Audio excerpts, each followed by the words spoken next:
Bonsoir à toutes et à tous. Merci d'être présents et présentes. Il y a de plus en plus de monde qui vont se joindre à nous, mais on se devait de commencer cette table ronde, qui est notre troisième table ronde avec un focus aujourd'hui sur l'Ukraine.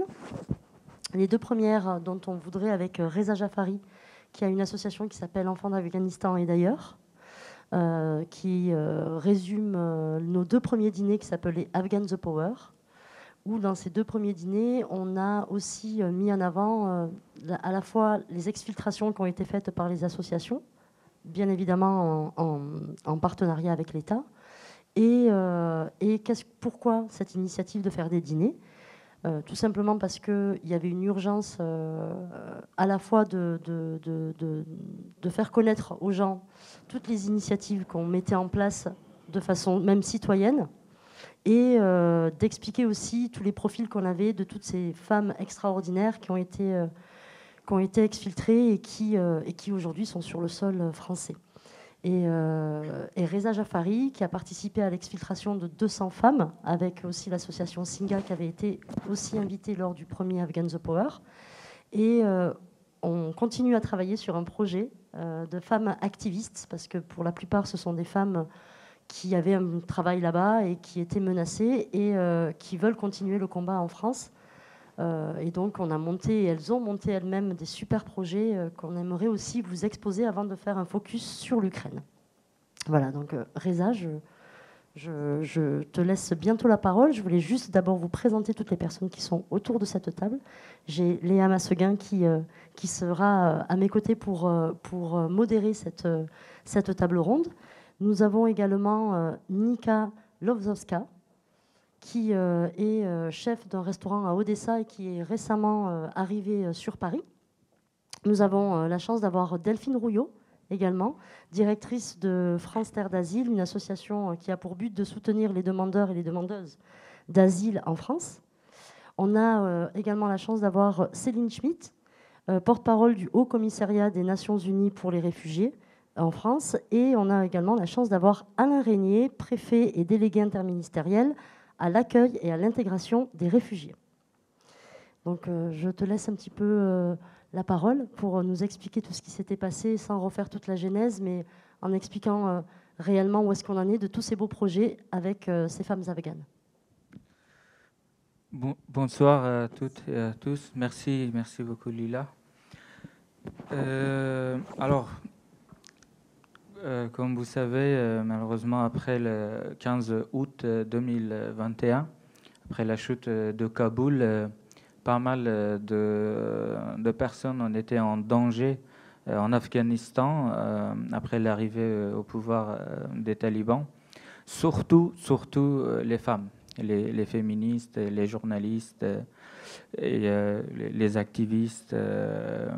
Beaucoup de personnes, à cause de leurs engagements, étaient en danger. Nous avons décidé de faire une liste, ce qui est terrible à faire, mais la situation était urgente et qu'on a préféré faire sortir surtout en premier les femmes, puisque malheureusement, aujourd'hui encore, beaucoup de personnes sont coincées en Afghanistan et les petites filles sont obligées de se marier très tôt parce que dès l'âge de 12 ans jusqu'à 40 ans, les femmes ne peuvent pas rester seules.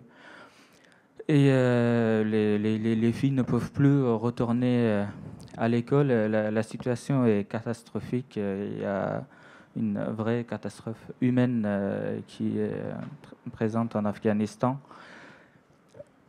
Les femmes qu'on a fait sortir d'Afghanistan, aujourd'hui, on accompagne une vingtaine.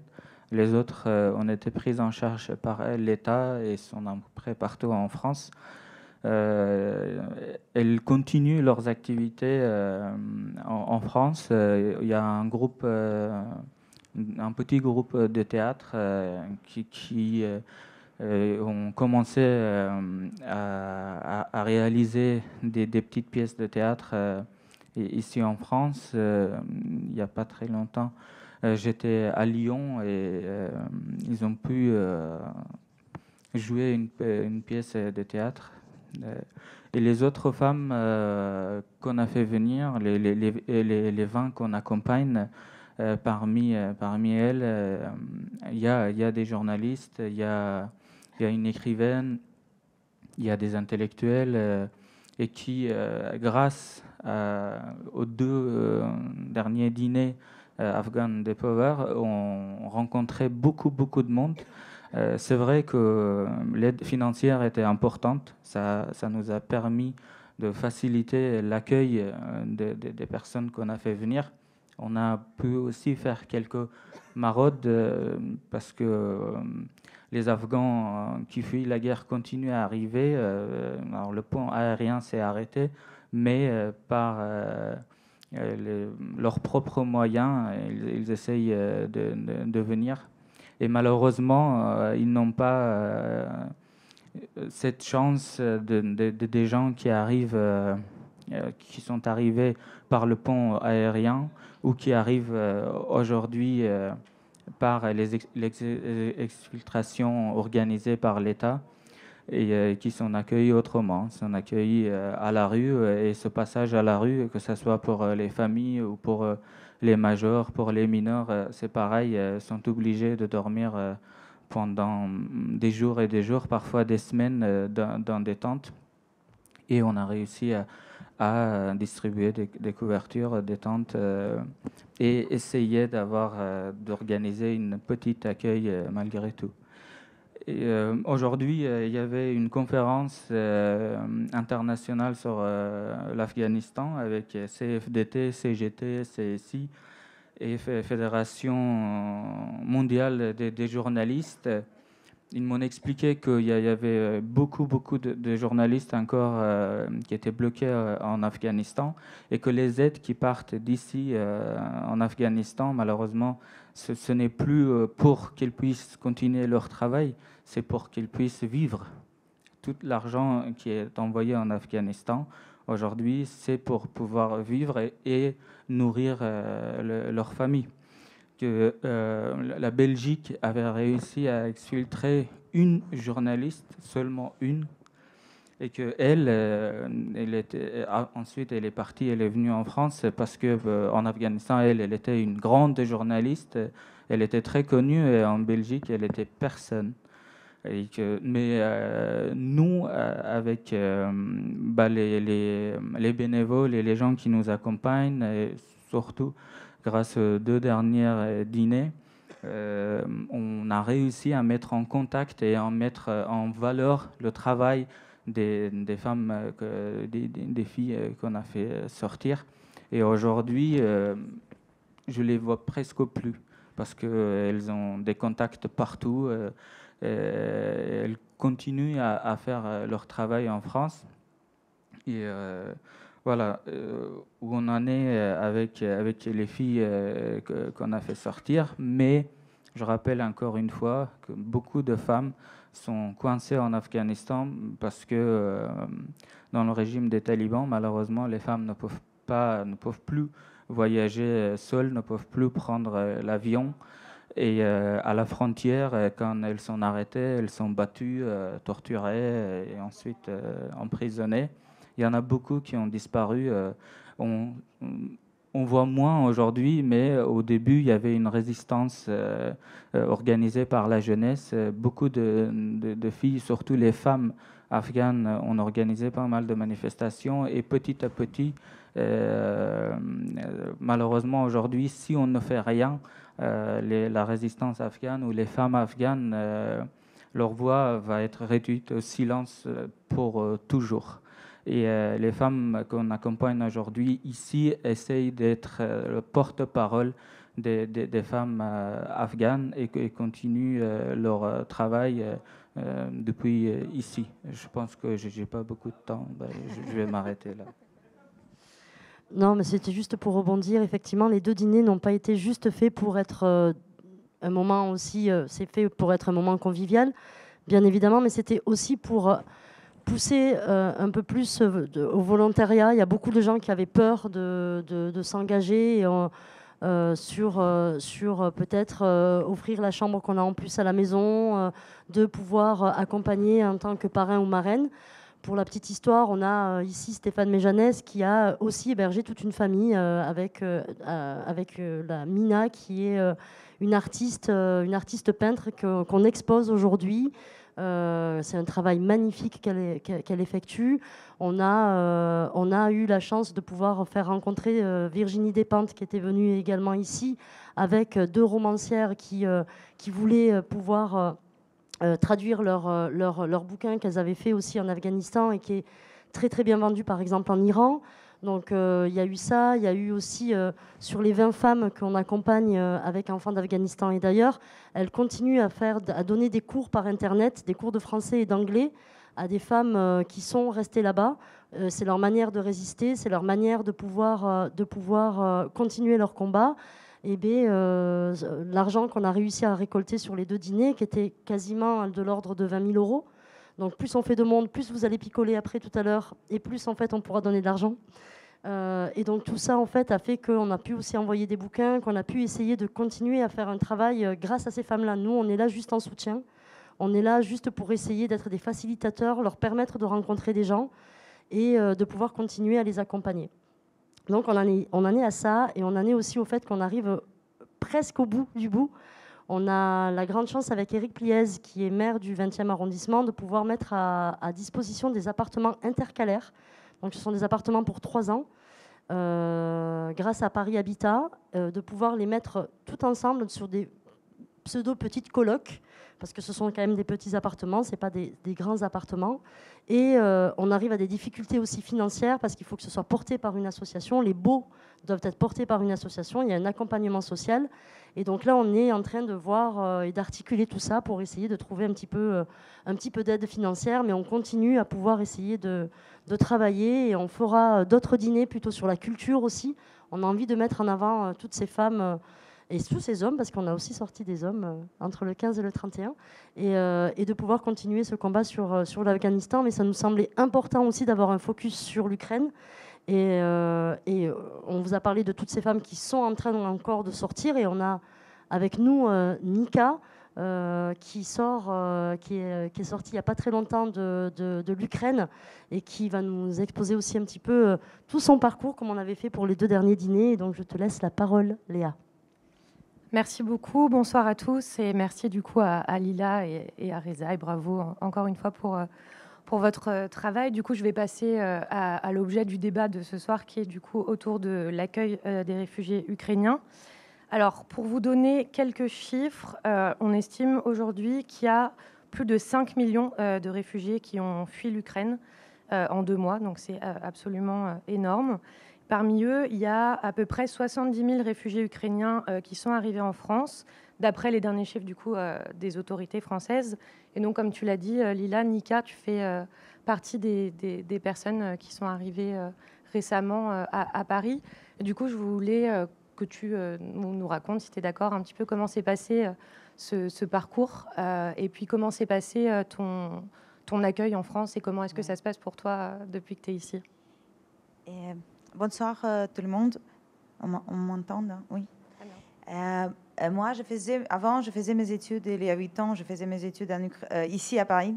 Et je suis retournée après la révolution qu'on a eue en Ukraine, il y a 8 ans. Et parce que j'ai vu que c'est vraiment un pays qui se développe, qui a pris le chemin très démocratique, et c'est vrai que la vie a changé depuis en Ukraine. C'était vraiment très, très bien. Et qu'est-ce que je voulais dire? Et c'est pour ça, à cause de ça, pour moi, c'est très facile de retourner ici. Je parle la langue. J'ai un métier qui est très... c'est assez facile pour moi de trouver un travail. Et la manière comment la France a organisé tout pour les réfugiés ukrainiens, c'est vraiment impressionnant. Moi, j'ai eu le titre de séjour en 40 minutes avec la sécurité sociale et qu'est-ce qu'il y avait d'autre? Ah oui, il y a une carte bancaire. on est censé d'avoir de certains paiements tous les mois. Je veux dire que c'est vraiment impressionnant comment c'était organisé en France. Il avait des longues attentes, je sais, au tout début, mais comme moi, j'étais arrivée il y a quelques semaines, il n'y avait plus beaucoup d'attentes. Et je peux dire que par rapport aux autres pays, parce que je connais la situation, j'ai des amis qui sont partis dans des différents pays, je pense que la France, c'est les champions de soutien dans cette situation. Et je connais pour beaucoup de gens qui cherchaient aussi un endroit où ils peuvent se loger. C'était aussi bien organisé. Les Refugee Food aussi, ils préparent, je ne sais pas exactement combien de repas tous les jours. C'est incroyable comment l'Europe a réagi sur notre problème parce que... oui, c'est vraiment énorme les chiffres les nombres de personnes qui s'enfuient et ça s'arrête pas.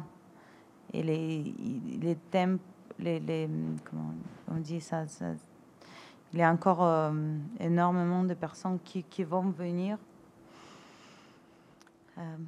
Est-ce que tu peux peut-être décrire comment... Tu viens d'Odessa, c'est ça, qui est dans le sud de l'Ukraine. Oui. Est-ce que tu peux peut-être décrire comment était la situation sur place quand tu es partie et si tu as des nouvelles de ce qui est en train de se passer là-bas en ce moment? Moi, j'étais partie au tout début avec toute ma famille, sauf hommes, parce que les hommes ne peuvent pas sortir entre 18 ans et 60 ans. Et la situation à Odessa est telle que, au tout début, on ne savait pas, parce qu'en fait, Odessa est entourée, on pouvait nous attaquer de 3 côtés de la mer, de Transnistria et de côté le chemin sur la terre. Et c'était très, très dangereux. Et on sait que la Russie veut vraiment avoir Odessa. C'est une ville qui... On sait qu'il vaudra bien que ça fait partie de leur pays. C'est bizarre de le dire, qu'on prend ce qu'on veut, mais ça se passe un peu comme ça chez eux. Et pourtant, grâce à la résistance ukrainienne, grâce à nos armées, ça n'a pas du tout marché, leur plan. Et pour ça, on n'avait pas beaucoup d'attaques. Là, je viens de voir qu'il y avait une aujourd'hui. Odessa n'est pas encore détruit ni rien que ce soit. Mon restaurant est situé tout au centre et on est fermé depuis le premier jour parce que le centre est fermé. On ne peut pas entrer, c'est le centre historique. Et pour ça, on peut rien faire, même pour cuisiner pour les soldats et les trucs comme ça, on peut pas faire là-bas, malheureusement. Donc, Odessa n'a pas encore été touchée, mais c'est une ville qui est dans une situation dangereuse maintenant. Et j'imagine que tu n'avais pas du tout prévu de partir du jour au lendemain. Comment est-ce que ça s'est passé pour toi? Comment est-ce que tu as pris ta décision? Ah non, pour moi, c'était assez clair parce que je sais pas comment les gens restent là-bas. Oui, on a dit qu'il y a beaucoup de monde qui est parti, ça ne s'arrête pas. Mais quand même, il y a encore des gens qui restent dans les endroits énormément dangereux, beaucoup plus dangereux qu'Odessa, qui ne veulent pas quitter leur maison. Et ce n'est pas que des personnes âgées ou des personnes de certain âge. C'est des jeunes qui ne veulent pas. Je ne sais pas comment ils font avec la peur, parce que contre les bombardements, moi, personnellement, je ne peux pas. Et je crois d'être beaucoup plus utile ici, par exemple, en participant,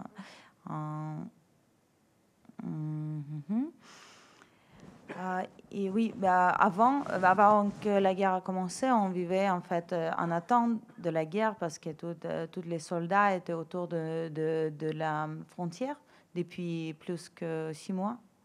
Et parce que tout le monde disait que c'est pas possible qu'on nous attaque parce que c'est pas logique.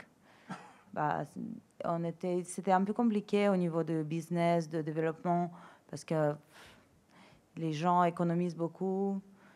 Voilà. Et on l'attendait, c'était pas tout à fait surprenant. Après, dans quelques semaines, comment ça s'est déroulé, ça c'était vraiment surprenant. Parce qu'on pensait que, oui, peut-être il y aura la guerre, peut-être ils vont attaquer les infrastructures, comme on dit, les bases militaires, les aéroports, des trucs comme ça, mais on ne savait pas du tout qu'ils vont détruire des villes complètement, qu'ils vont cibler les civils, qu'ils vont... Bon, vous avez tous vu vous voyez tous les nouvelles, c'est complètement vrai, voire pire. Et voilà, c'est ça ce on savait, qu'on avait appris juste après ça commençait. Du coup, je te pose une dernière petite question parce qu'il me semble qu'après, tu dois retourner là-bas. Mais comment est-ce que tu... Oui, à côté. Mais du coup, comment est-ce que tu vois la suite pour toi? Est-ce que tu envisages de retourner en Ukraine si la situation s'améliore? Dès que je peux, dès que les bombardements s'arrêtent, dès qu'il n'y a plus de soldats russes, au moins dans la région. Il n'y a pas dans la région, je veux dire dans les... Quand je vois que ça s'arrête, je reviens dès que je peux. Et c'est pas que mon cas, c'est le cas de, je pense, 90% de réfugiés. Oui, je crois qu'il y a Parce déjà qu'on eu... a une vie qui est très, très bien, vraiment, en Ukraine. Et ça se développe et ça va encore se développer beaucoup mieux. Après qu'on gagne, en fait. Parce qu'on ne dit pas, vous savez, en Ukraine, on ne dit pas quand la guerre finit, on dit quand on gagne.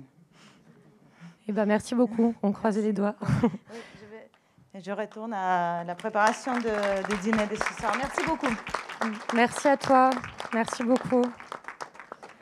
Du coup, je me tourne vers vous maintenant, notamment Delphine. Vous êtes directrice de France Terre d'Asile.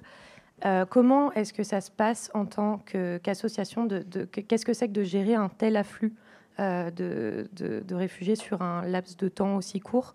Comment est-ce que vous vous êtes organisé pour accueillir du coup 70 000 personnes à l'échelle nationale du coup? Alors, c'est pas France Terre d'Asile qui a accueilli 70 000 personnes. Sûr, mais je peux vous raconter les premiers jours, en fait, parce qu'en plus, on a travaillé avec Alain Régnier, avec la délégation interministérielle, de manière très, très, très, très intense. En fait, la guerre, elle s'est déclenchée, je crois, le jeudi ou le vendredi, enfin, juste avant un week-end.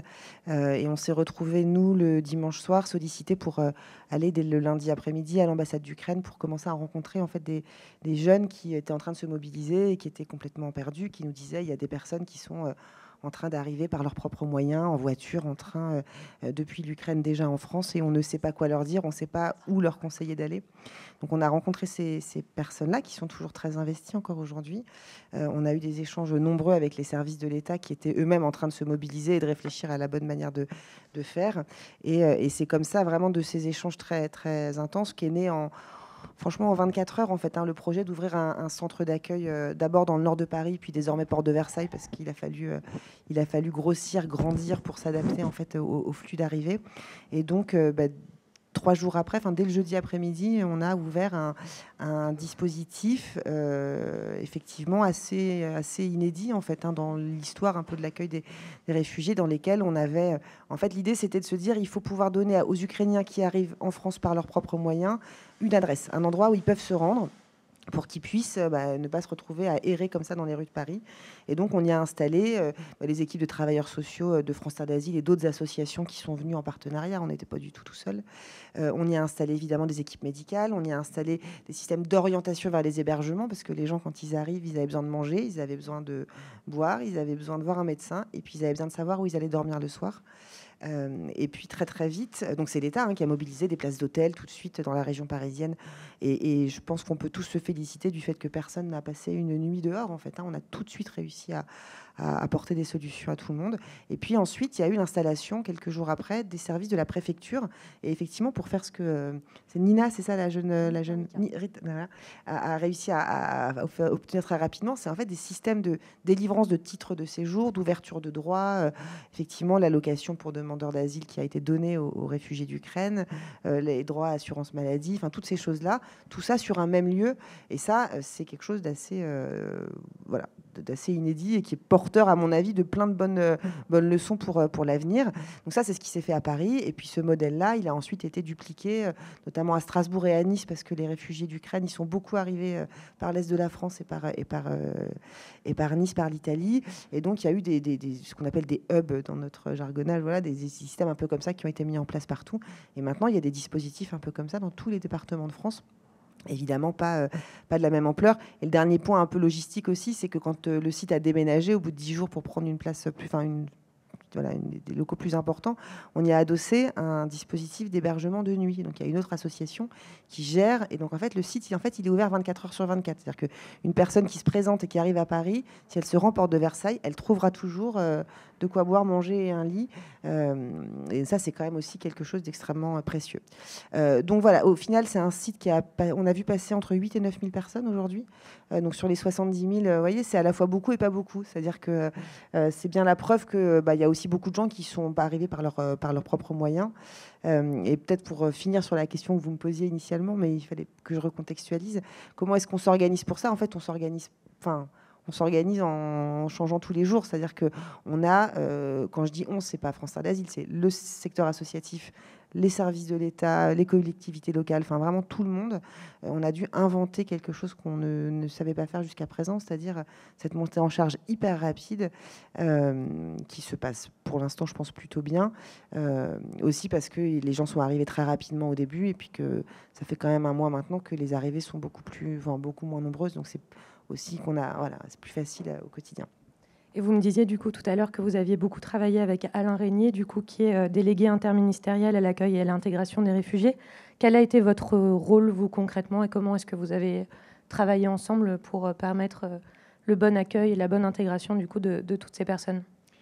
Eh bien, bonsoir à tous. Je voudrais tout d'abord remercier les organisateurs pour cette soirée. Je pense que c'est toujours c'est important de rester éveillé par rapport à cette situation internationale et à essayer de trouver ensemble les meilleures réponses par rapport aux besoins des Ukrainiens et à la défense, encore une fois, du système démocratique de notre continent. Saluer aussi les efforts des collectivités, celle de Paris qui a été vraiment au rendez-vous, et puis bien sûr toutes les ONG qui ont été aux premières lignes, et bien sûr France Terre d'Asile pour qui la soirée est organisée.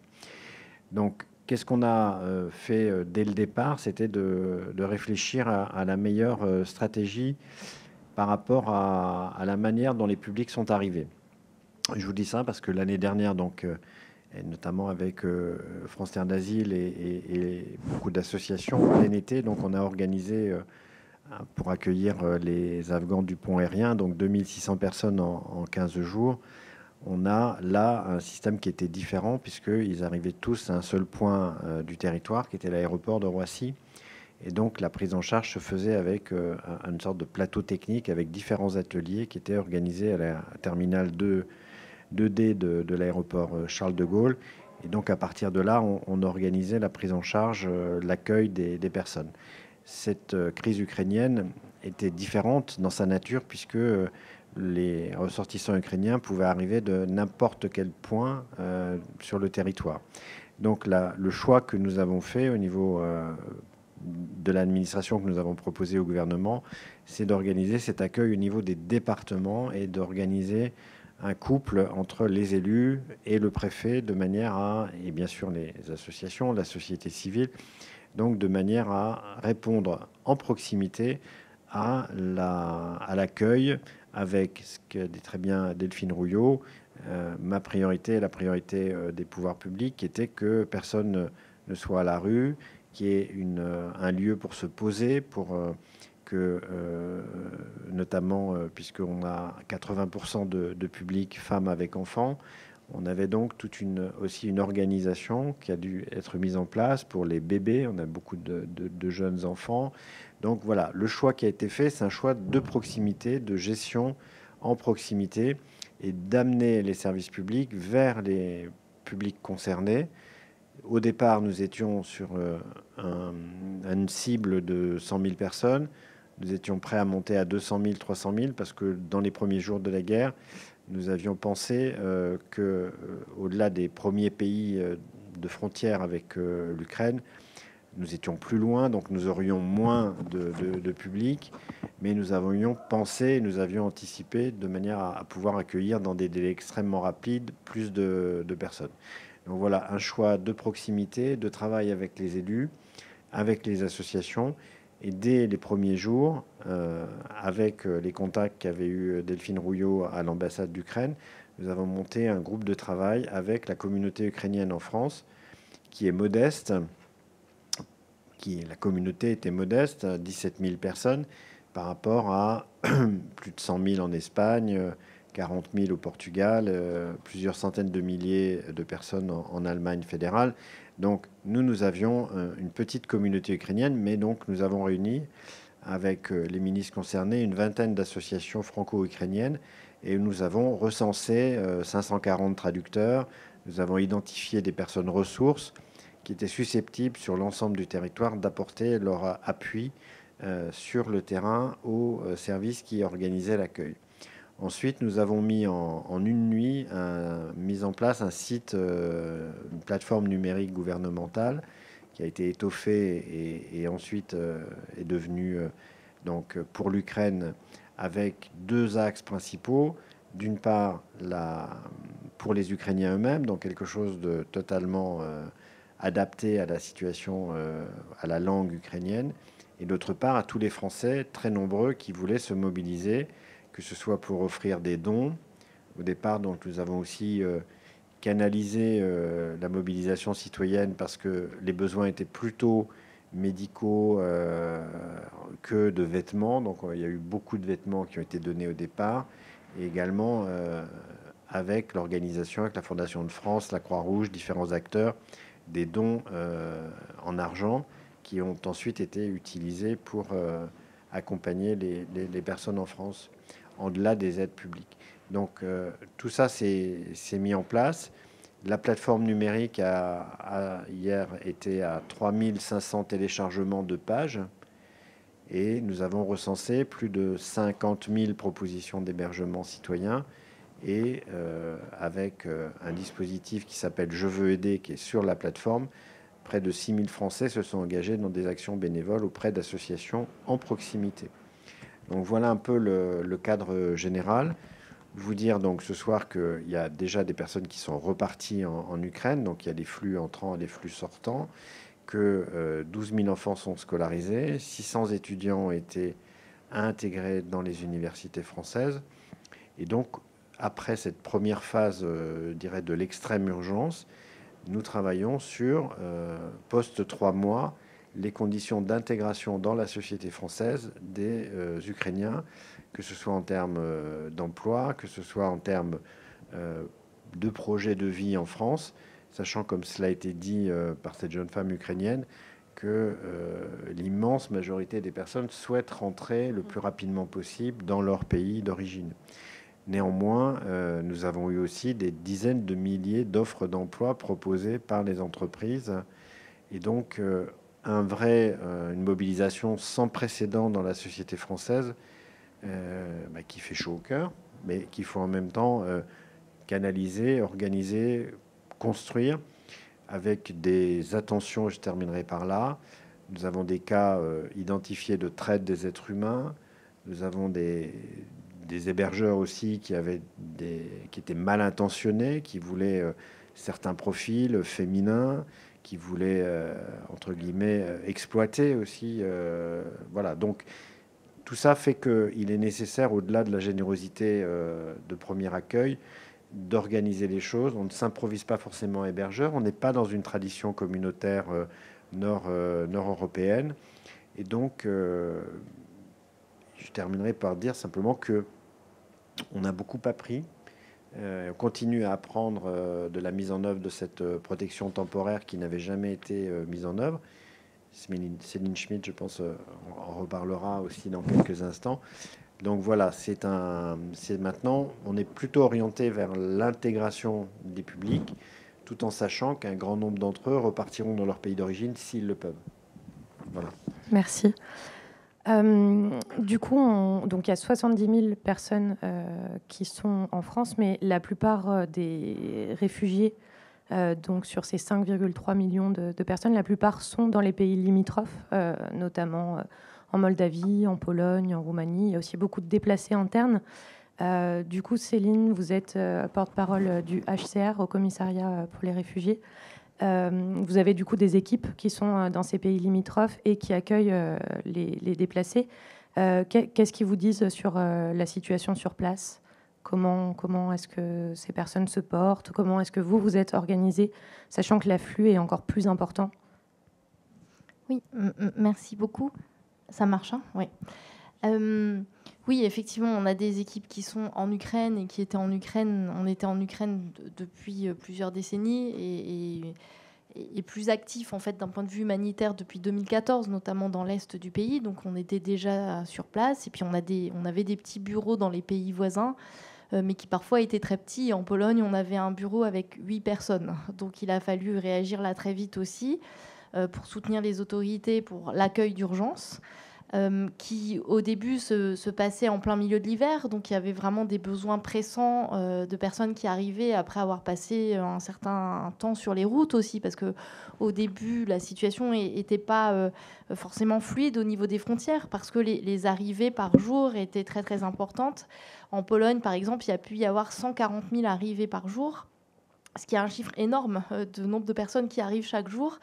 Actuellement, les chiffres sont moins importants, mais il y avait encore il y a quelques jours 40 000 personnes qui passaient par jour, ce qui reste en fait des chiffres très importants de nombre de personnes qui passent une frontière tous les jours. Donc ce qu'il faut dans un premier temps, c'est organiser une aide d'urgence.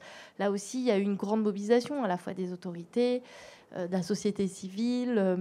Ma collègue, une de mes collègues en Pologne, qui était donc représentante avant l'arrivée des réfugiés, me disait qu'elle ne connaissait pas un Polonais qui ne s'était pas impliqué d'une façon ou d'une autre.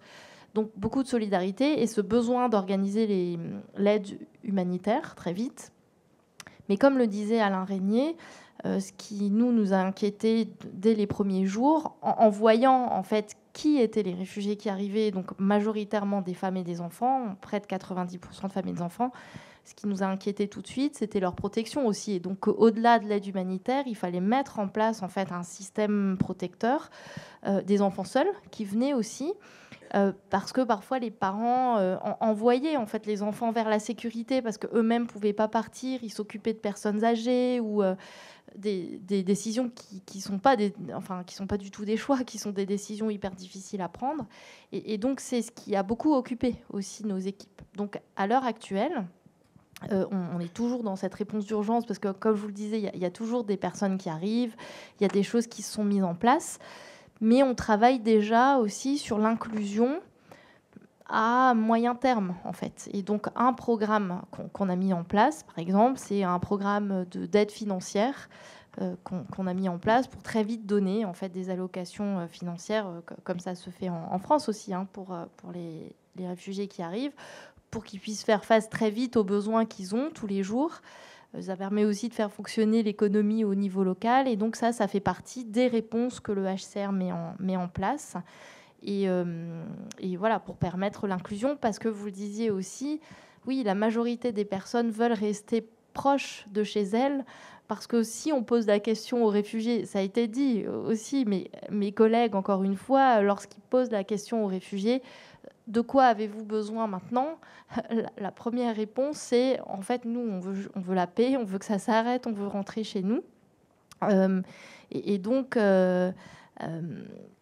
il faut effectivement quand même, dans le moyen terme, en attendant que ce soit possible, pouvoir leur apporter une aide d'urgence et pouvoir travailler à leur inclusion à moyen terme. On en parlait aussi un petit peu tout à l'heure, que pour la première fois, l'Union européenne a décidé d'activer du coup cette directive de 2001 sur la protection temporaire pour les réfugiés, ce qui permet du coup d'accueillir les personnes qui fuient le conflit. Est-ce que vous pouvez nous expliquer un petit peu qu'est-ce que c'est et quels sont les droits qui sont octroyés par cette protection temporaire? Peut-être que Céline, vous pouvez poursuivre, ou Alain ou Delphine. Moi, je peux commencer au niveau global et puis après, je passerai la parole à Delphine et Alain qui peuvent parler aussi de façon concrète ce que ça veut dire en France. Mais donc, effectivement, c'est une décision qui a été prise au niveau européen, c'est-à-dire aussi qui s'applique à tous les pays de l'Union européenne. Et qu'est-ce que ça veut dire? Donc, vous l'avez dit, c'est une protection qui date de 2001, qui a été adoptée suite à la guerre dans les Balkans, justement pour permettre à l'Europe de répondre de façon rapide à un afflux important de personnes qui fuient la guerre pour pouvoir les protéger rapidement.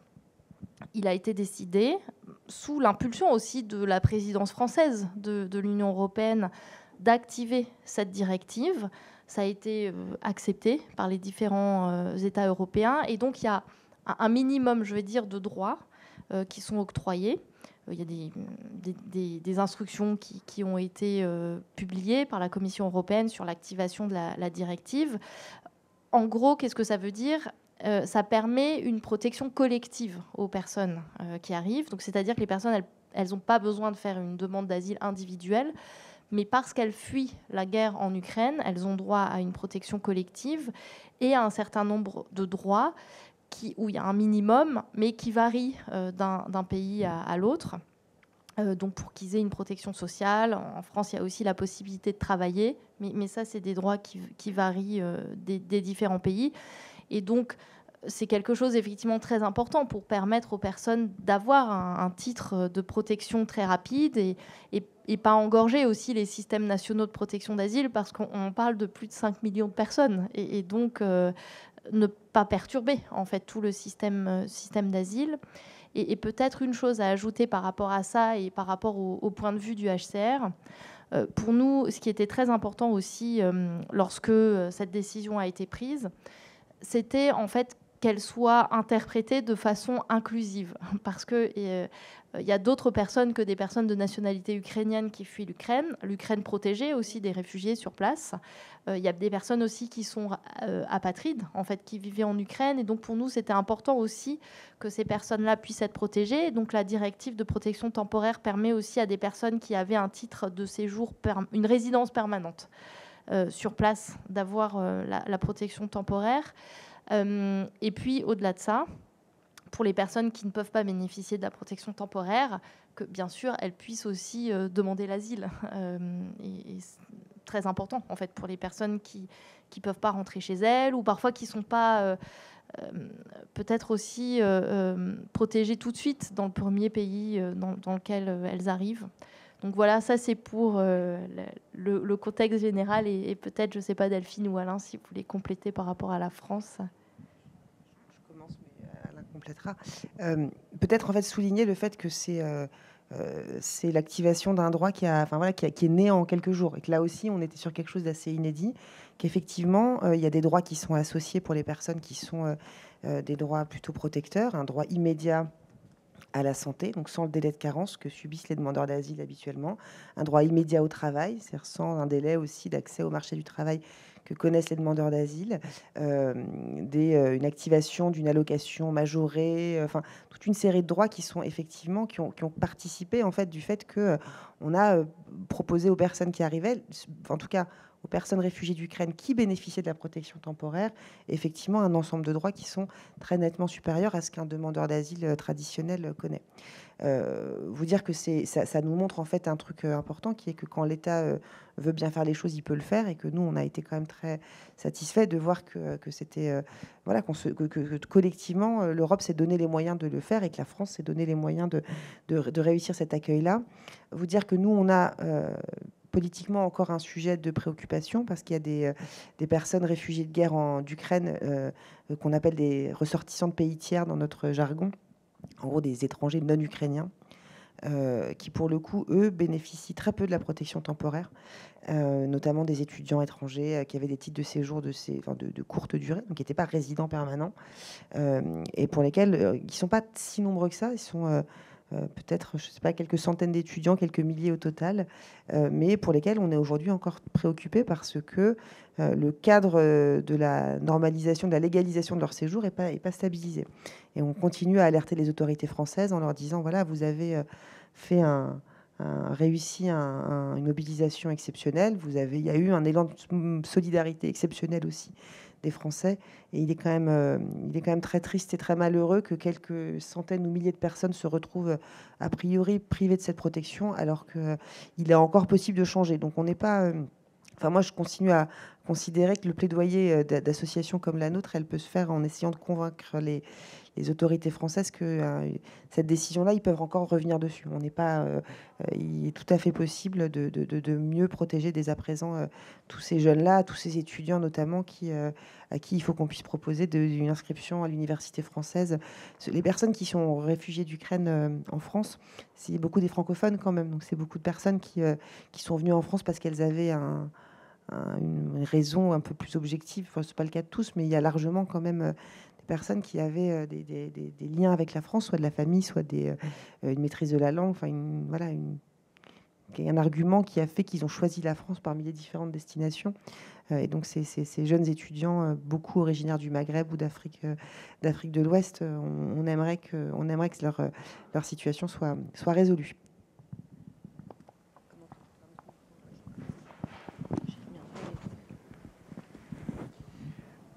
Alors, rappelez que cette directive donc de 2001, elle s'inscrit dans un droit européen qui s'est construit depuis une trentaine d'années en matière d'immigration et d'asile, et que depuis plusieurs années, chacun s'accorde à dire que le système européen est dans une situation qui n'est plus du tout satisfaisante et qu'il nécessite d'être refondé. Ce que la nouvelle commission, donc en septembre 2020, a proposé, donc ce qu'on appelle dans le jargon européen un nouveau pacte, un paquet asile-immigration qui était fondé sur la nécessité, notamment de retravailler un point qui est très dommageable pour les personnes et très compliqué pour les États, qui est ce qu'on appelle la mise en œuvre de Dublin numéro 3, qui amène donc à renvoyer dans un autre pays de l'Union européenne, qui est le pays de premier accueil, la personne qui a donc déposé une demande d'asile. Donc tout le système est en tension négative depuis de nombreuses années maintenant, et la réforme du programme en matière d'asile et d'immigration se heurte au fait qu'il faut trouver un accord à 27, et que cet accord, il bloque sur la question de la solidarité entre les pays de l'Union européenne. Donc la France a essayé pendant sa présidence et continue jusqu'à fin juin à promouvoir des avancées sur ce pacte, mais malheureusement, force est de constater que la situation est pour le moins bloquée, que la mise en œuvre de cette protection temporaire, c'est une question qui m'était posée en arrivant, est-ce que les efforts qui sont faits par les pays de l'Union européenne va changer la manière dont l'Union européenne aborde cette question de la migration légale, de la demande d'asile et là de la protection temporaire. Pour le moment, par exemple, les Polonais, qui sont les premiers concernés par la situation actuelle, ne sollicitent aucune solidarité intra-européenne. Ils veulent une partie des 17 milliards que la Commission a mis sur la table pour l'accueil des ressortissants ukrainiens. Donc il y a toujours des très fortes tensions, et aujourd'hui des tensions aussi très fortes entre la Pologne et la Hongrie, compte tenu des points de vue de relations entre la Pologne et la Russie, et la Hongrie et la Russie. Tout ça pour dire que le régime de protection temporaire, donc, c'est un régime extraordinaire qui, encore une fois, n'avait jamais été mis en œuvre, qui a une date de départ qui est le 24 février. Donc, il y a vraiment un top départ. Donc, si vous aviez quitté l'Ukraine avant le 24 février, vous ne relevez pas de cette directive. Et après, il y a la situation d'un pays qui accueillait de nombreux étudiants étrangers, notamment africains, et pour lequel donc la position, la doctrine qui a été arrêtée à ce stade, c'est encore une fois de considérer ces ressortissants de pays tiers présents en Ukraine à compter qui peuvent démontrer qu'ils étaient en Ukraine à partir du 24 février, que ces ressortissants ne puissent pas, dans des délais raisonnables, rentrer dans leur pays d'origine avec un caractère de retour sécurisé, de pays sûr, pays dans lequel ils viennent. Donc effectivement, il y a des discussions, des difficultés, des positions différentes, que ce soit avec le gouvernement français ou d'autres États membres, sur la manière dont on apprécie le caractère sécure du retour d'un ressortissant d'un pays tiers présent en Ukraine au moment du déclenchement du conflit. Nous avons mis en place, puisqu'effectivement Delphine Rouillot le signalait, ce ne sont pas des nombres extrêmement importants, dans les préfectures et notamment en région parisienne, une cellule dit des cas complexes où nous regardons au cas par cas les situations qui sont présentées.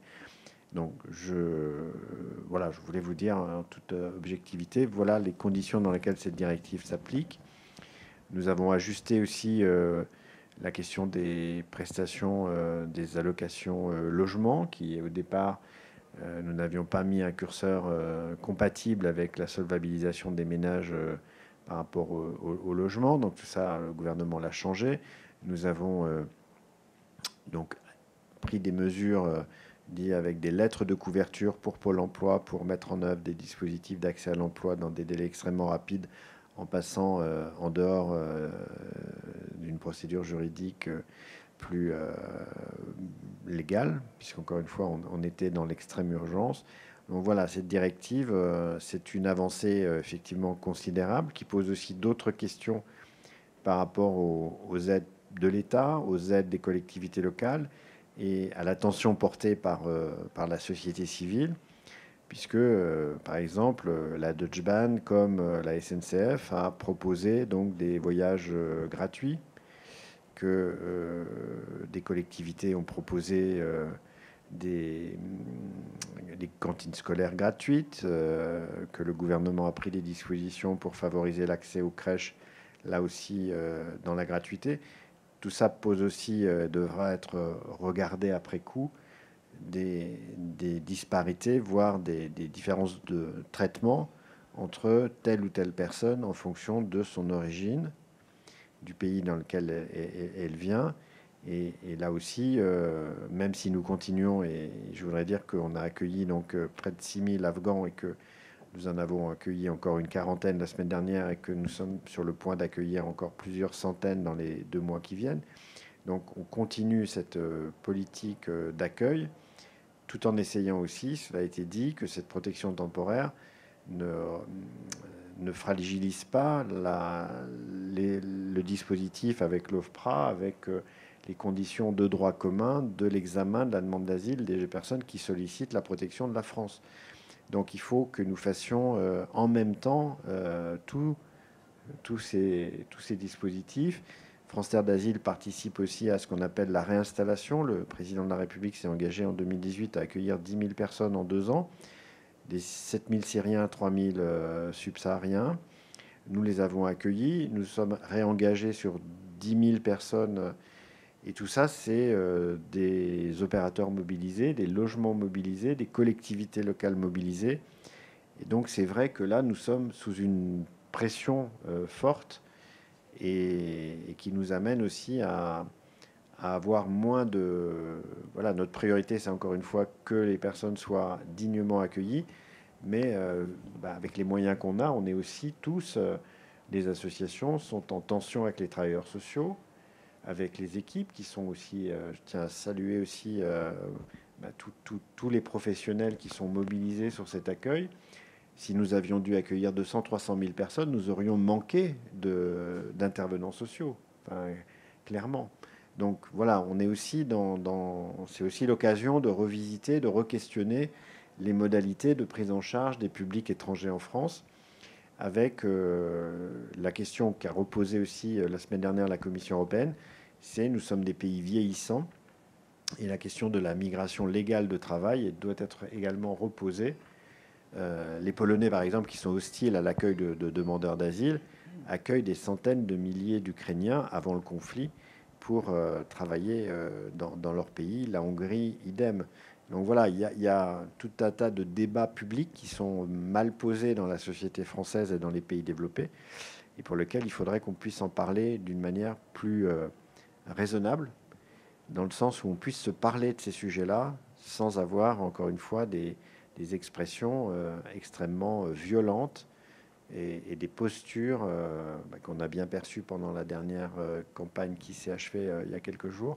Voilà, l'étranger est encore une fois souvent le problème présenté comme étant celui qui pose, qui déstabilise la société française. Donc voilà, on a réussi avec cet accueil ukrainien, je pense, enfin, encore une fois du point de vue des pouvoirs publics et des services publics, je pense à démontrer qu'on était capable de faire face à une situation en quelques jours, de s'adapter, de s'organiser. Maintenant, ça devrait être aussi nous interroger sur la manière dont les sociétés développées comme les nôtres accueillent ou ne souhaitent pas accueillir des publics venant. Alors, il y a aussi un sujet sur lequel je travaille qui est l'immigration climatique. C'est un sujet, là aussi, dont on ne parle quasiment pas dans les débats publics, mais c'est un sujet qui est à nos portes, si je puis dire. C'est vraiment demain que la question va se poser. Et là aussi, c'est dommage qu'on ne puisse pas en parler simplement. Voilà, je profite de ce soir pour dire qu'il y a, au-delà de l'Ukraine, au-delà de l'Afghanistan, il y a des enjeux majeurs pour la cohésion de nos sociétés et sur la manière dont on va parler de ces questions aux Français et de la manière dont ils les reçoivent aussi. Merci beaucoup à vous trois et merci à Alain Régnier pour ces mots qui remettent un petit peu aussi le débat. Et c'était aussi pour dire que quand Céline parle des réfugiés, on parle de tous les réfugiés et on a tendance peut-être à imaginer que le focus est juste pour l'Ukraine, mais effectivement, en fait, tous les réfugiés ont envie de retourner chez eux un jour. C'est les premières questions qu'on nous pose quand on discute avec eux, c'est quand est-ce qu'on peut retourner chez nous, et on a envie de retourner chez nous, retrouver nos familles, nos vies. Et également, je rebondis sur ce que tu disais, Delphine, c'est toute cette générosité qui a été mise en place. Si je prends mon exemple concret, je suis à la fois militante engagée depuis très longtemps. On a participé à l'exfiltration des femmes afghanes entre le 15 et le 31. Mais avant ça, on était sur le terrain aussi avec les Syriens, les Yéménites, avec également des personnes réfugiées climatiques. Parce qu'on n'en parle pas, mais elles arrivent, en fait, ces personnes-là, et c'est vraiment dommage qu'on ne puisse pas prendre à bras-le-corps ce sujet-là. Et je suis en même temps en politique, on va arrêter de tourner autour du pot, je suis aussi élue avec une étiquette, et en même temps, j'héberge 2 Afghanes à la maison. Donc en fait, je coche tellement de cases que je ne peux pas m'empêcher de poser cette question aujourd'hui. Pourquoi cet élan de générosité n'a jamais existé auparavant ? Et je la pose et je pense que vous la posez tous et toutes ici. Pourquoi il y a un traitement qui est assez différent, et même les associations, le retour des associations nous dit on ne comprend pas pourquoi aujourd'hui on est capable, et tant mieux, il faut niveler vers le haut. On ne comprend pas comment on peut autant mettre à la fois des moyens financiers, des moyens humains, qu'on arrive enfin en 24 heures à pouvoir s'organiser. Et la question est bien évidemment, il faudra qu'on fasse le bilan de cette situation, mais qu'est-ce qu'on peut garder aussi de positif ? Parce que si on ne peut pas garder ce ne serait-ce que la protection temporaire, pourquoi aujourd'hui, quand un réfugié arrive par ses propres moyens ou pas par ses propres moyens, on l'a vu avec l'Afghanistan, pourquoi ça me prend autant de temps de pouvoir mettre dans le droit commun, parce qu'on le disait tout à l'heure avec Delphine, c'est la meilleure protection pour un réfugié ou une réfugiée. Pourquoi ça prend autant de temps aujourd'hui de pouvoir mettre cette personne dans le droit commun ? On a énormément de personnes qui dorment à la rue, enfin qui sont à la rue. Il y a Reza Jafari qui fait énormément de maraudes, et il ne les fait pas juste pour les Afghans, il le fait un peu partout sur Paris. Pourquoi on n'arrive pas à accélérer, à trouver peut-être le juste milieu entre le temps qu'on a mis pour la protection temporaire et le temps qu'on arrive à mettre et l'énergie qu'on met sur l'entraide. Aujourd'hui, on a sorti ces femmes afghanes, et on a des Syriens aussi, on a des Yéménites, on a aussi récupéré sur le territoire du 20e plusieurs personnes qui viennent d'Ukraine, mais qui sont étrangers. Et le simple fait de leur dire, mais venez, on va vous accompagner à faire des papiers, ils ont peur de tout. Donc on en a plusieurs qu'on essaie d'accompagner. Mais comment on peut trouver un juste milieu en se disant, OK, on ne peut pas obtenir aujourd'hui la protection temporaire, mais en même temps, on met quasiment 1 an à insérer une personne. Quand on voit qu'on est capable de mettre directement des étudiants, de les renvoyer à l'école, toutes ces femmes afghanes qui étaient étudiantes, on n'arrive toujours pas à les remettre c'est-à-dire juste aller apprendre le français, à retourner à leurs études. Le droit du travail, le droit au logement. On n'arrive toujours pas, on a toujours énormément d'obstacles. Alors, peut-être qu'on n'obtiendra pas autant de facilité, mais comment arriver à trouver un juste milieu? Et je parle vraiment au nom de toutes les associations qui nous ont démarchés, au nom de tous les militants et militantes, et même, je pense, des citoyens et des citoyennes et même moi, qui ne comprend pas ce fossé entre ces deux processus. Je pose la question et je pense qu'on se la pose tous et toutes autour de cette table aujourd'hui. Peut-être Céline, Delphine ou Alain. Ouais. Je vais juste rajouter un mot. En fait, cette politique de non-accueil est aussi très très dangereuse. Cette politique de non-accueil a tué beaucoup de monde. Cette politique de non-accueil pousse beaucoup de réfugiés, de personnes réfugiées, puisque avant tout, c'est des personnes, c'est des êtres humains. On en a vu à Calais et aussi à la Manche. Il y a eu des personnes qui ont été noyées en essayant de traverser la Manche et en allant en Angleterre. C'est de la politique de non-accueil et malheureusement, ça fait trop longtemps. Et je suis arrivé en France en 2009. Et depuis 2012, j'ai créé l'Enfant d'Afghanistan et d'ailleurs. Et depuis, je me bats pour un accueil digne pour des personnes réfugiées. Et l'Afghanistan, depuis, il y avait la guerre. Et il y a toujours la guerre en Afghanistan. Et c'est juste la volonté. Quand il y a la volonté, on a vu la démonstration que c'est possible. Tout est possible. La France est 6e puissance mondiale économique. Tout cela pour commencer tout simplement par la création des centres de premier accueil. On n'en a pas en région Île-de-France. Il n'y a pas de centre de premier accueil. Aujourd'hui, il y a un accueil d'urgence qui est très bien organisé. On a fait des actions de visibilisation. On a monté des campements dans Paris pour obliger l'État d'héberger les gens, alors que toute personne qui se trouve sur le sol français a le droit d'un hébergement. Et l'État pouvait, en une nuit, trouver 500 hébergements, 1000 hébergements, et là, en quelques jours, des milliers, voire des dizaines de milliers. C'est possible, il faut juste écouter les personnes qui travaillent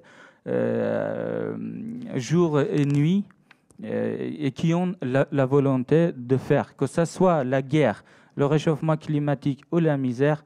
Il y a des masses, des mouvements qui sont à prévoir dans l'avenir, qui vont arriver, et il faut organiser l'accueil, et cela est possible tout simplement en créant des centres de premier accueil.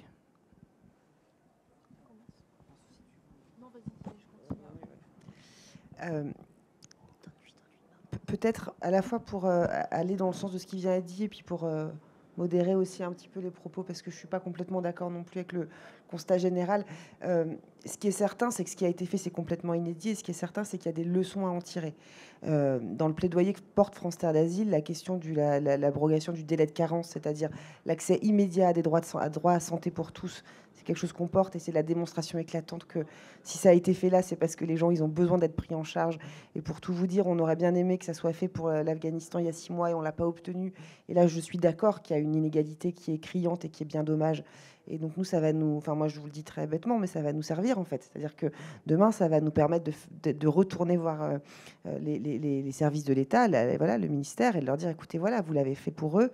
C'est bien la preuve qu'il y avait un besoin. Donc s'il y avait un besoin pour les personnes qui arrivaient d'Ukraine, il y a le même besoin pour les gens qui arrivent voilà, du Soudan ou d'Afghanistan. C'est vrai aussi pour le droit au travail, c'est vrai pour l'apprentissage du français. Aujourd'hui, l'apprentissage du français pour les demandeurs d'asile, il est véritablement rendu possible à la fin de l'instruction de la demande d'asile, quand les gens obtiennent le statut de réfugié. L'État ne finance pas des cours de français pour les demandeurs d'asile, il les finance pour les réfugiés, dans une espèce de logique qui consiste à dire que tant qu'on n'a pas le statut de réfugié, potentiellement on peut être amené à rentrer dans son pays d'origine, et donc il n'y a pas besoin d'investir la langue, ce qui est une aberration au regard de la réalité des parcours de vie des personnes, quand bien même elles sont déboutées de leur demande d'asile. Donc ça, c'est pour vous dire que oui, moi je pense que il faut qu'on arrive à positiver de cette inégalité, effectivement, de traitement, en tirant des leçons et en espérant que, enfin en tout cas nous, ça nourrira notre plaidoyer. Là où je me permets juste de tempérer, c'est que il y a des centaines de personnes qui dorment à la rue à Paris. France d'Asile, on a des maraudes aussi, on voit ça très bien. Enfin, on est en charge de ces maraudes-là. Il y a aussi des progrès qui ont été faits. Il y a évidemment des centres d'accueil qui existent en région parisienne. C'est pas vrai d'imaginer qu'il y a voilà, qu'il n'y a pas de solution. Ce qui est certain, c'est que l'extrême mobilisation qu'a entraîné cette guerre en Ukraine, elle est infiniment plus forte que la mobilisation qu'on peut connaître d'ordinaire. Et effectivement, il y a des gens qui peuvent passer plusieurs semaines avant d'avoir accès à la demande d'asile. Mais la réalité, c'est un peu technique, mais je suis obligée parce que la réalité, c'est que la plupart des gens qui dorment à la rue à Paris, il y a des gens qui viennent d'arriver et qui vont attendre quelques semaines avant d'être orientés dans des centres d'hébergement. Malheureusement, ça existe et évidemment qu'il faut qu'il faut agir par rapport à ça. Mais après, il y a plein d'autres réalités. La plupart des gens qui sont quand même dans ces campements, c'est des gens qui sont déboutés de leur demande d'asile, c'est des gens qui sont dublinés, donc qui ne relèvent pas de l'accès à ces dispositifs. Et donc en fait, on est face à une multiplication de raisons. Donc ça ne retire rien au caractère inhumain de fait de laisser des gens dormir sous des tentes. C'est pas du tout ça que je veux dire. Ce que je veux dire, c'est que la solution est pas la solution, c'est une solution, on va dire, d'automaticité d'une proposition d'un hébergement, mais qui ne résout pas la question derrière de l'accès aux droits de ces personnes. Voilà. Et qu'il faut bien faire la part des choses entre les deux pour ne pas imaginer que qu'on résoudrait un peu miraculeusement cette problématique. On est confronté à une multitude de situations administratives qui appellent en fait la mobilisation d'une multitude de réponses. Voilà. Je vais peut-être compléter effectivement parce que oui, je pense que ce qu'il faut faire, il faut prendre aussi la situation actuelle un peu comme un point de départ en fait. Voilà ce qu'il a été possible de faire.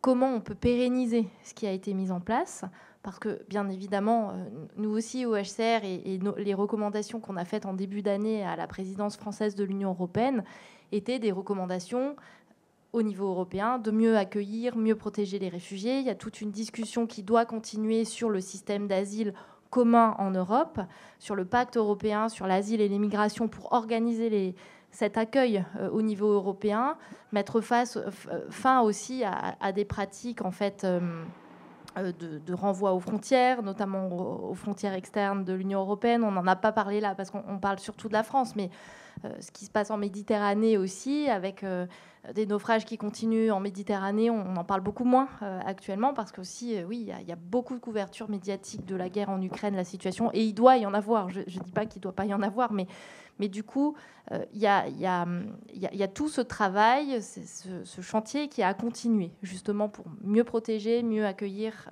les réfugiés en Europe et continuer cette discussion. Donc, prendre un peu cette situation voilà, comme un point de départ, réfléchir aussi peut-être pourquoi est-ce que cet accueil a été possible et qu'est-ce qui a aussi rendu possible cet accueil. Je pense que là aussi, ce qu'on peut noter, c'est tous les discours positifs qui ont été faits sur les réfugiés, encore une fois, en Europe, en expliquant, oui, c'est des personnes qui fuient la guerre, fuient la violence, qui ont besoin de protection, ce qui est la situation en fait de tous les réfugiés dans le monde. Donc ça permet aussi justement de rappeler ça, d'expliquer les choses, de faire entre guillemets un peu de pédagogie. Et nous, on nous a donné la possibilité, là, tout d'un coup, au HCR aussi, d'expliquer ça sur des sujets qui n'intéressent pas forcément, d'ailleurs, aussi sur les chaînes prime time. On n'a pas beaucoup l'occasion d'expliquer pourquoi les réfugiés fuient, quelle est la situation dans d'autres zones du monde. Et je pense qu'effectivement, ce discours positif sur l'accueil aussi a été très, très important. Et que voilà, il faut construire sur ça. Et peut-être un point que je voulais ajouter aussi par rapport à ça, c'est que pourquoi aussi il y a eu autant d'attention sur cette situation. Je pense que c'est aussi une crise géopolitique en fait qui a attiré beaucoup l'attention. C'est pour ça qu'on en a beaucoup parlé aussi. Qu'en Europe, il s'agit d'une crise inédite depuis la fin de la Seconde Guerre mondiale, avec, comme on le disait, des nombres extrêmement importants de réfugiés qui fuient sur le continent européen et qui montre en fait aussi ce que la situation dans laquelle sont aussi les pays voisins d'autres situations en crise. Parce que très souvent, les réfugiés fuient vers les premiers pays voisins. Donc aussi, la majorité des réfugiés syriens ont fui vers les pays voisins de la Syrie. La majorité des réfugiés afghans aussi sont accueillis dans les pays voisins. Là, la situation se passe en Europe aussi. En fait, c'est des pays européens qui sont voisins de situations de crise. Et donc, ça permet justement de parler de ça aussi. Et la dernière chose, si vous me permettez, et je ne veux pas être trop longue, c'est sur la solidarité. Il y a beaucoup de solidarité, effectivement, actuellement. Et ce qui est important maintenant, c'est que cette solidarité dure. Et moi, on me pose souvent, on pose la question aussi de comparer la situation en 2015, 2016 et maintenant. Et moi, je suis arrivée au HCR en France en 2015. Avant, je travaillais pour le HCR, mais sur le continent africain.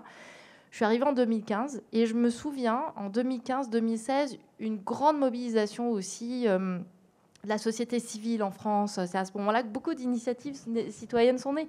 C'est là qu'est né aussi, par exemple, parce qu'il y a le dîner ce soir, le Refugee Food Festival était né aussi à cette occasion-là. C'est des initiatives qui se sont pérennisées, professionnalisées, construites. Il y avait beaucoup... Nous, on avait, je crois, autant d'appels à un moment donné, du matin au soir au bureau, de personnes, d'entreprises qui voulaient se mobiliser.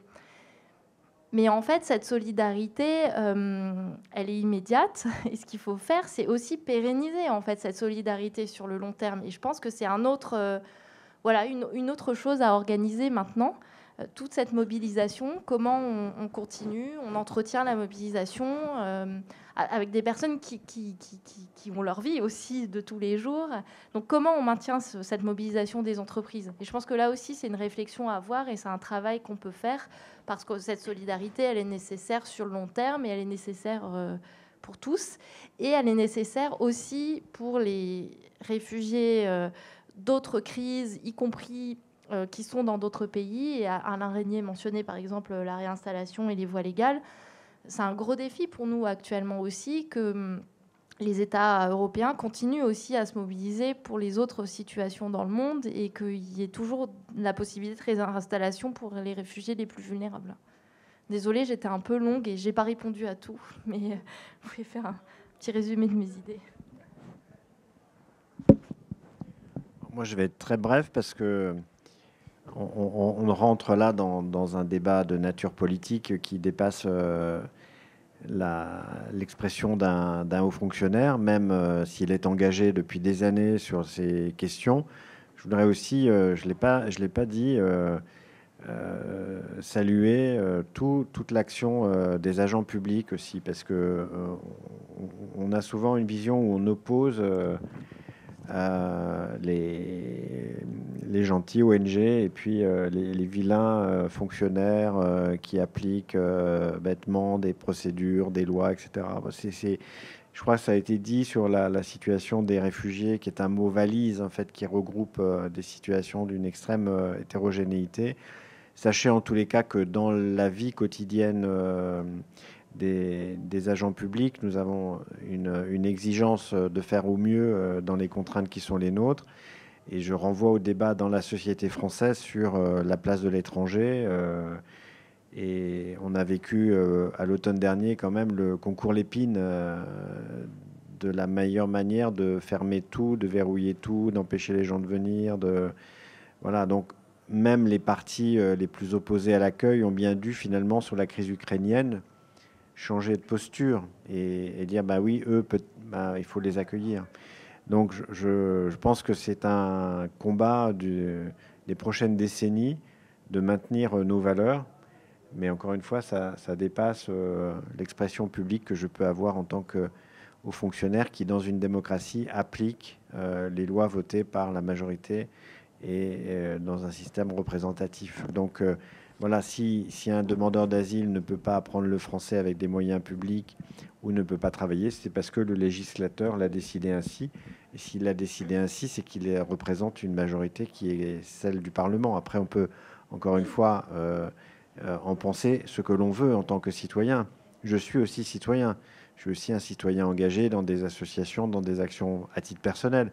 Mais voilà, à partir du moment où je mets en œuvre une politique publique, je la mets en œuvre dans un État démocratique. Et nous avons la chance de vivre dans un État démocratique où les lois sont votées par un Parlement à la fois légitime et légal.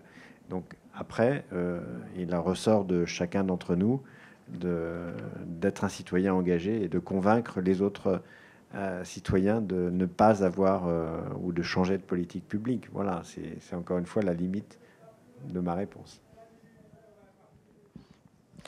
Qui est très bien, et en plus dans la temporalité parfaite. Hein, bientôt, il y aura les élections législatives, donc ne vous trompez pas de vote, si vous voulez qu'on continue à pouvoir mieux accueillir. En tout cas, vous avez répondu également à la question juste après. C'était vraiment qu'est-ce qu'on peut garder de tout ça. Et donc, il y aura un bilan. Et tu disais bien, Céline, aussi, comment on fait pour garder l'attention et comment on fait pour garder tout ça.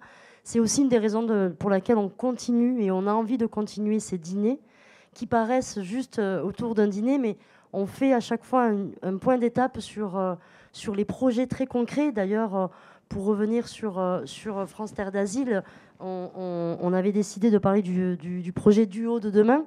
Et donc, on veut continuer à faire ces dîners-là avec des projets concrets qui sont à la portée de tout le monde et où on peut s'engager aussi, chacun et chacune, autour des projets que les associations créent. Donc c'est sur ces jolis mots qu'on va terminer. C'est également parler de Duo de demain et on se retrouvera certainement au prochain dîner où on fera aussi un point sur grâce au dîner et à l'argent qu'on a réussi à récolter et grâce au travail que vous effectuez tous les jours. J'ai demandé à Emma de me rejoindre, qui est la coordinatrice du projet. Et je vais même te laisser ma place. En 2 mots, vous remercier effectivement, remercier le Grand Contrôle, remercier Refugee Food, parce que cette soirée, elle va se faire, enfin les bénéfices de la soirée vont venir financer un programme qu'Emma va vous présenter dans 2 secondes, qui est le programme de parrainage citoyen qu'on a mis en œuvre et qu'on a mis en œuvre depuis la crise syrienne, c'est-à-dire qui fait partie de ces très nombreuses initiatives qui sont nées de cet élan de solidarité de l'époque et qui, en fait, sur lequel on s'appuie beaucoup pour essayer de créer du lien social, parce que au-delà de notre travail d'association qui accompagne des demandeurs d'asile, des réfugiés, on est aussi conscient que les réfugiés ne peuvent pas avoir comme seul et unique point de contact dans la société française les travailleurs sociaux qui s'occupent d'eux. Quand bien même les travailleurs sociaux sont des gens extrêmement investis et impliqués, c'est aussi absolument indispensable de pouvoir découvrir la société dans laquelle on souhaite s'intégrer à travers un lien purement gratuit, bénévole. Et c'est ça l'objet de ce programme Duo de demain. Mais je vais laisser Emma vous en dire 2 petits mots. Donc Duo de demain, c'est donc un programme national porté par France Terre d'Asile depuis fin 2015. Donc il s'agit du programme présenté sur les flyers que vous avez pu trouver sur vos chaises. Le programme consiste tout simplement à créer une relation entre, d'un côté, une personne soit française ou pas forcément, mais tout simplement qui vit en France depuis très longtemps et qui est en situation régulière, qu'on va appeler parrain ou marraine, et de l'autre côté, une personne réfugiée, une personne qui bénéficie d'une protection internationale en France, qu'on appellera filleule. Et il s'agit en fait surtout de parfaire l'intégration des réfugiés grâce à cette relation, puisqu'il ne s'agit ni de soutien matériel, ni d'hébergement, mais de créer du lien social en participant ensemble à des activités socio-culturelles. C'est-à-dire que les personnes s'engagent, les deux personnes qui vont constituer ce qu'on appelle un duo de parrainage, vont s'engager à se rencontrer régulièrement sur une période de 6 mois renouvelable pour faire ensemble des sorties, des visites culturelles, du sport, partager un repas, peu importe, tout simplement des échanges amicaux et informels qui vont permettre à la personne réfugiée de sortir de son isolement en créant du lien avec des locaux, de pratiquer le français, de mieux comprendre la culture française et de s'en approprier les codes, et puis découvrir aussi la ville dans laquelle elle réside. Et de l'autre côté, pour la personne qui parraine, c'est aussi l'occasion de s'ouvrir à une autre culture, de rencontrer quelqu'un qui vient d'un horizon différent, et puis de traduire des valeurs d'accueil, de vivre ensemble en un engagement qui est à la fois concret, mais aussi très, très accessible et très flexible. Et puis à côté de ces relations interpersonnelles qu'on crée, on propose aussi une animation de communauté où on invite de temps en temps nos duos à se rencontrer aussi les uns avec les autres autour d'un événement convivial comme une sortie culturelle ou une soirée qui va permettre de créer encore plus d'échanges entre filleuls, entre parrains et marraines. Et donc avec tout ça, l'idée principale, c'est non seulement de faciliter l'intégration des personnes réfugiées, mais aussi de casser un peu les préjugés à leur rencontre grâce à ces rencontres, et puis de rompre tout simplement les barrières entre sociétés d'accueil et nouveaux arrivants. N'hésitez pas, Emma, donnez le site internet peut-être, l'adresse si les gens, si ça vous intéresse. Voilà. Vous pouvez la trouver sur le flyer. Donc c'est, je pense, France Terre d'Asile, parrainage. Il y a toute une rubrique sur le site qui permet d'en savoir plus. Et vous avez accès également au questionnaire d'inscription qui est à remplir pour les personnes souhaitant s'engager. Merci beaucoup. Je ne sais pas si on a le temps de prendre quelques questions. Lila, je vois qu'il est déjà...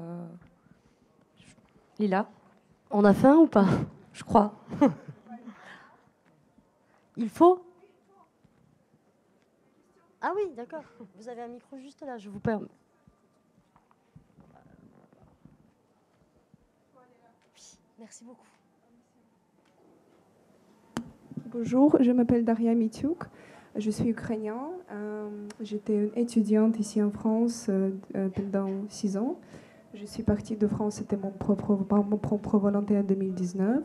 Aujourd'hui, je suis peut-être réfugiée, je ne sais pas. Je suis venue pour élever la solidarité de laquelle on a parlé beaucoup aujourd'hui. J'ai quelques questions. Je pense que...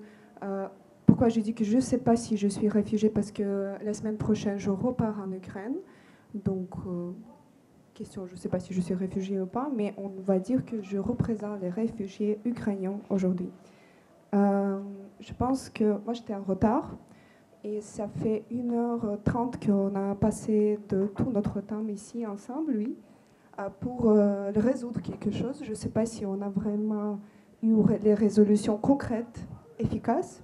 Mais apparemment, j'ai beaucoup entendu et je voulais demander, vous, aujourd'hui, quelque chose. Première chose que je voulais bien demander, où est-ce que vous allez partir s'il y aura la guerre en France? Où est-ce que vous allez vous réfugier? Ça, c'est un. Deuxième question. Je pense que je ne suis pas très en courant qui vous êtes, mais je pense que vous tous travaillez pour les réfugiés, vous les aidez beaucoup, tous les réfugiés du monde. Question de comment faire pour ne pas avoir plus de réfugiés, pour que les gens pouvaient rester chez eux, que ce ne sera pas nécessaire pour eux d'apprendre la langue française, créer les liens, trouver les parents, marraines, etc., etc. Parce que la réalité aujourd'hui, c'est qu'on va être les réfugiés en face du système français seuls. Juste aujourd'hui, je ne peux pas recharger ma carte puce orange parce que la carte doit être aux cartes bancaires bleues français. C'est dommage. Je dois demander mes amis. Je ne peux pas aujourd'hui acheter une carte puce orange parce que je suis hébergée. Il n'y a pas EDF sur mon nom. C'est la réalité.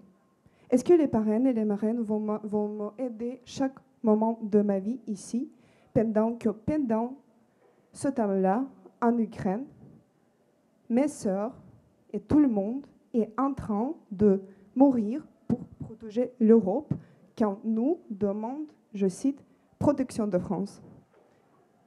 Et j'ai beaucoup d'autres questions à poser, mais apparemment, il n'y a pas beaucoup de temps pour ça. Merci beaucoup. Mais toutes les questions, on pourra se les poser même après, autour du dîner. Il n'y a aucun souci, on pourra continuer à les recueillir. Vraiment, il n'y a pas de souci. Je pense que c'est des questions beaucoup, même au niveau international, qui ne nécessitent pas forcément des réponses aujourd'hui. Pour la faire courte, on a 2 associations et on a des personnalités qui travaillent vraiment tous les jours sur l'inclusion des réfugiés et auxquels je ne suis pas certaine qu'on puisse vraiment étayer concrètement sur les 2 questions qui ont été posées. Et bien évidemment, il y a toujours des couacs sur la logistique et ce ne serait-ce que sur le problème de carte bleue. Je pense que l'ancienneté des... Non, mais peut-être, madame, vous dire qu'on entend votre émotion et que, enfin voilà, moi, ce que je peux juste vous expliquer sur des aspects très techniques et très logistiques, et je pense que quelque part, votre première question, elle le dit bien, c'est que personne n'est préparé à ce qui est en train de se passer. Voilà. Et bien évidemment que vous ne l'étiez pas. Bien évidemment que la France ne l'est pas et que si demain la France était attaquée, moi j'ai pas la moindre idée de ce qu'on ferait. Et je pense que ce qu'on peut vous dire, c'est simplement l'espèce d'effort d'adaptation de la société française pour faire de son mieux. Et faire de son mieux, ça ne veut pas forcément dire faire bien. Ce que vous décrivez sur le fait que la carte de paiement n'est pas une carte bleue, ça fait des années qu'on le dit, voilà, parce que c'est vrai pour tous les demandeurs d'asile. Enfin, c'est une carte bleue, mais c'est pas une carte de retrait. Enfin, bon, je vous passe les détails, mais tout ça est compliqué. Bien sûr, voilà, c'est une réalité. Maintenant, il y a, je pense, dans une forme d'impatience et d'envie pour les personnes qui arrivent et qui se réfugient d'Ukraine de retrouver des conditions de vie, pardonnez-moi, les plus normales possibles, si tant est qu'on puisse le dire comme ça, c'est-à-dire les plus... le moins d'envie d'être dépendant en fait des autres et de retrouver une autonomie et une indépendance, ce qui est parfaitement légitime. Malheureusement, c'est compliqué à organiser immédiatement. Et donc, je pense que tous les efforts qui sont faits justement visent à essayer de faire au mieux. Mais en tout cas, moi, j'entends parfaitement l'immense frustration, pour pas dire plus, que ça peut créer. Juste réagir pour déjà partager encore une fois votre émotion et vous dire que je n'ai pas de réponse en tant que citoyen par rapport à comment est-ce que collectivement on peut empêcher les guerres. On n'y est pas parvenu depuis quelques dizaines de milliers de millénaires. Donc je pense que l'Organisation des Nations Unies, et vous avez vu comment son secrétaire général a été encore une fois traité par la Russie lors de sa visite dans votre capitale. Donc je pense que... Mais avant 1945, il y avait une Société des Nations qui était déjà un premier progrès. Il n'y avait pas les États-Unis dedans. Sur 50 ans, il y a eu un progrès, il y a eu un droit international. On est en train, sur les exactions des soldats russes, d'instruire un certain nombre de poursuites judiciaires pénales au niveau international. Donc je pense qu'il ne faut pas désespérer... Enfin, je crois que c'est un mouvement long et malheureusement dramatique pour vous qui le vivez. Effectivement, s'il y avait une guerre en France aujourd'hui, je ne sais pas ce que moi je ferais, par exemple, ce que nous ferions avec ma famille, etc. Donc après, il y a des conditions pratiques que vous signalez et les difficultés. Voilà, j'ai réussi après 2 mois à avoir, mais ce n'est pas encore publié sur le site officiel, un accord avec... la Fédération française des banques, le ministère de l'économie, sur les modalités pratiques à la fois pour que les Ukrainiens puissent utiliser leur argent en France et pour que sur des questions pratiques d'accès au compte, vous puissiez avoir des réponses. Voilà, je suis désolé, mais je ne sais pas faire en tant que fonctionnaire, je ne sais pas faire plus rapide que ce que je suis en train de vous dire en toute transparence. Après, il y a de nombreuses initiatives privées, et elles sont formidables, et donc elles sont complémentaires de l'action publique. Il ne faut pas opposer les uns et les autres, et sachez que je suis le premier à dire en permanence que ce n'est pas aux gens de rentrer c'est à nous de nous adapter aux situations des personnes. C'est pas aux gens de rentrer dans la case de la circulaire de manière à ce qu'ils puissent bénéficier d'un dispositif. Voilà. Maintenant, ça c'est un long travail de changement, de management public aussi. Voilà. Donc je m'y emploie et j'essaye de faire avancer, de faire bouger des lignes, mais c'est compliqué. Donc la situation de crise nous permet d'avancer sur certains sujets, mais pas aussi vite que les couacs que vous signalez. Voilà. Madame, peut-être juste pour répondre un tout petit peu, en plus, vous dire que je pense qu'il y a une prise de conscience de l'État, ce que vous décrivez, de toutes ces personnes ukrainiennes arrivées de manière spontanée, comme on dit, c'est-à-dire en gros sans être passées par des circuits de prise en charge organisés par l'État, et que désormais, Porte de Versailles, il y a des équipes de travailleurs sociaux qui sont disponibles toute la journée pour faire ce travail-là, c'est-à-dire en fait pour rencontrer ces personnes qui en fait n'ont pas été hébergées et donc qui n'ont pas déjà été accompagnées. Donc il ne faut pas hésiter à revenir parce que maintenant, voilà. Voilà. Mais je veux dire, on fait... enfin, nous, c'est nous qui le faisons, mais c'est les services de l'État qui ont permis, qui ont rendu ça possible. Je dis pas que c'est parfait, mais je dis qu'en tout cas, cette volonté de raccrocher une aide pour aider tous ces Français qui se sont spontanément, généreusement proposés, elle existe et elle est en train de se développer partout, alors avec plus ou moins de réussite peut-être. On en reparlera. On va terminer avec Reza Jafari sur quelques mots, mais le principe de cette table ronde, c'est vraiment d'inviter toutes les personnes qui ont envie de faire avancer la cause. On a pris cet engagement, et c'est un choix de notre part, qui montons ces dîners, de montrer toutes les initiatives possibles, de façon même institutionnelle, au niveau des associations, au niveau des citoyens. C'était aussi pour donner un élan d'espoir et de vraiment se dire qu'il n'y a pas que des points négatifs. Bien évidemment qu'on a tous et toutes envie que la guerre n'existe pas. Moi, la première que j'ai connue, c'était en Algérie dans les années 90. La deuxième, c'était au Mali quand je suis allée travailler là-bas. La troisième, c'est vraiment qui m'a touchée, ça a été celle des Afghans et des Afghanes.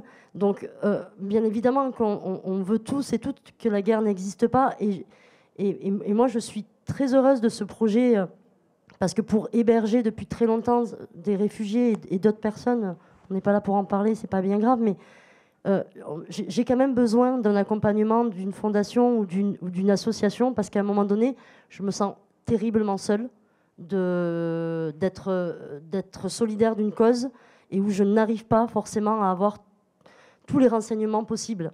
Donc, je trouve que de formaliser et d'encadrer toute cette générosité citoyenne, c'est quelque chose qu'on aurait dû faire depuis très longtemps. Et c'est aussi pour ça qu'on fait ce dîner ce soir, parce qu'il faut encourager ces belles initiatives. Je te laisse terminer. Reza.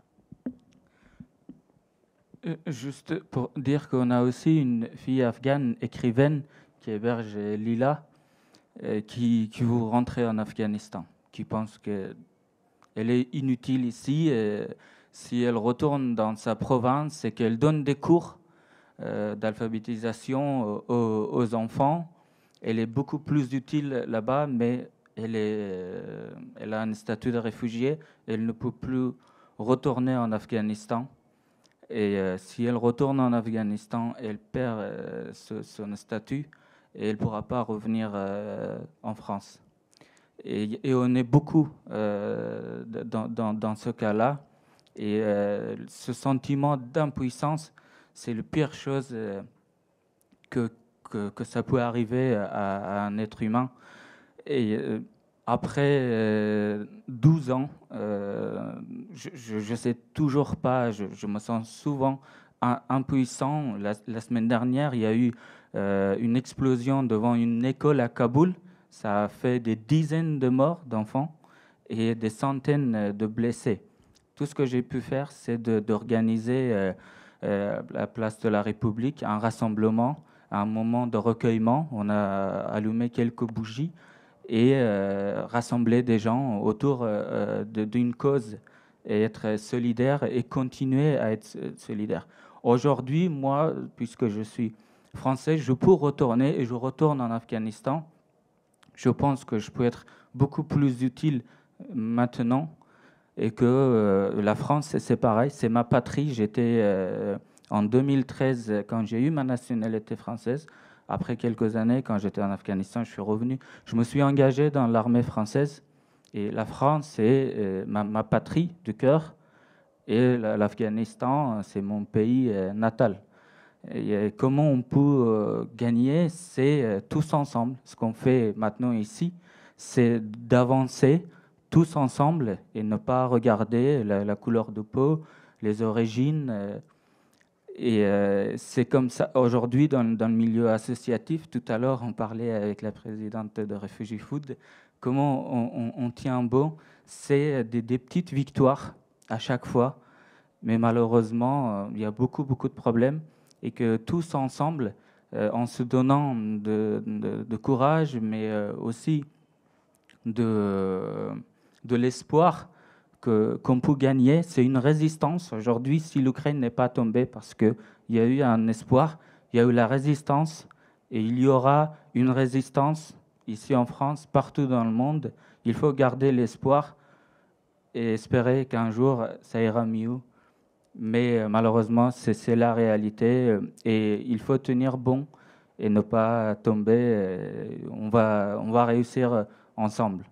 On est tous des êtres humains et il n'y a pas d'être inférieur ou supérieur. Voilà tout ce que je peux dire pour terminer et continuer à s'organiser autour des causes. Et voilà, on doit terminer. On se retrouve autour d'une table et un bon repas fait. Je ne sais pas combien de chefs on a ce soir. Il y a 9 chefs et plusieurs plats ukrainiens préparés par des Ukrainiennes et des Ukrainiens. En tout cas, merci beaucoup Alain Régnier, Delphine et Céline. Merci beaucoup.